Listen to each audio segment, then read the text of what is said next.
Sikhidhvaja is a spiritual seeker. He's a very determined spiritual seeker. He's given up everything to follow his path, which in his case is the one of the traditional ascetic or yogi. However, he's not getting anywhere, and he realizes this. And the Brahmana, who's really his wife in disguise, his wife Chudala, has told him a story of an elephant that was mishandled by its rider and kept in a cage. The elephant broke free and had the chance to kill the rider, but didn't, and eventually was trapped again by the rider. The Brahmana Chudala continued. Now listen to the significance of the second parable. What was described as the elephant in the Vindhya hills, that you are on this earth. So Sikhidhvaja is the elephant. The two powerful tusks are viveka, discrimination, wisdom, and vairagya, dispassion, which you possess. This is being able to know what's in our best interests, being able to say, that's going to take us into further delusion. This is the way to further insight. The rider who inflicted pain on the elephant is ignorance, which caused you sorrow. Though powerful, the elephant was overcome by the rider. Though excellent in every way, you are overcome by this ignorance or foolishness. This is like addictions, isn't it? We are individuals with tremendous resources, and yet we can get caught up in a fetish or an addiction. Some inert substance can enslave us.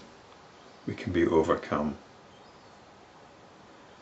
The elephant's cage is the cage of desires in which you are imprisoned. The only difference is that the iron cage decays in course of time, but the cage of desire grows stronger with time. Even as the elephant broke out of its cage, you abandoned your kingdom and came here. However, psychological abandonment is not as easy as breaking out of a material cage. When you get involved with spiritual practices, you get involved with notions about transcending the ego. It's so easy to get caught up in notions of being spiritual. Then you're really stuck. Even as the rider was alerted by the escape, the ignorance and the foolishness in you tremble when the spirit of renunciation manifests in you. When the wise man abandons the pursuit of pleasure, ignorance flees from him. When you went to the forest, you had seriously wounded this ignorance, but you had failed to destroy it by the abandonment of the mind or movement of energy in consciousness. This movement of energy is the movement of the attention towards notions about itself, even as the elephant failed to kill the rider. Therefore, this ignorance has arisen once again, and remembering the way in which you overpowered the previous desires, it has trapped you in the pit known as asceticism. Your own delusion becomes much subtler and much stronger for it.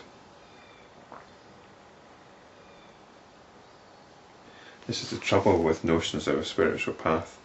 When you think you're on a path, you think you've got it sorted.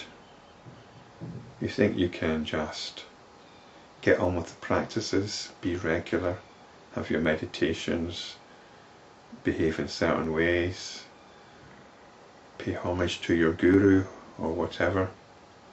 It might feel quite a nice lifestyle. If that's what you want, that's good. You can just get on with that. But don't delude yourself that you're in contact with some kind of spiritual truth. You've just found a way of managing your ego, or coming to terms with your ego by describing yourself as spiritual. The biggest barrier to spiritual realization is spirituality itself. If you had destroyed this ignorance once and for all when you renounced your kingdom, you would not then be trapped by this asceticism.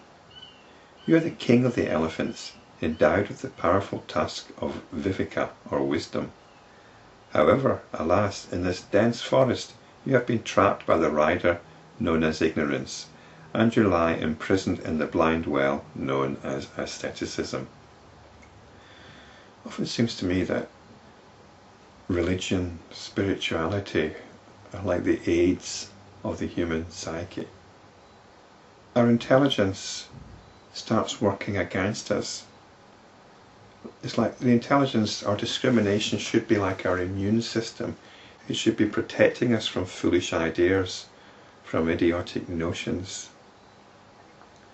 which is what most spirituality and religion is about. Completely baseless notions, which we use our intelligence to reinforce rather than to criticize. We cling to these notions, we cling to our beliefs, we bring all our resources to bear on reinforcing these beliefs. This is the aids of the human psyche. Our intelligence has been turned against us.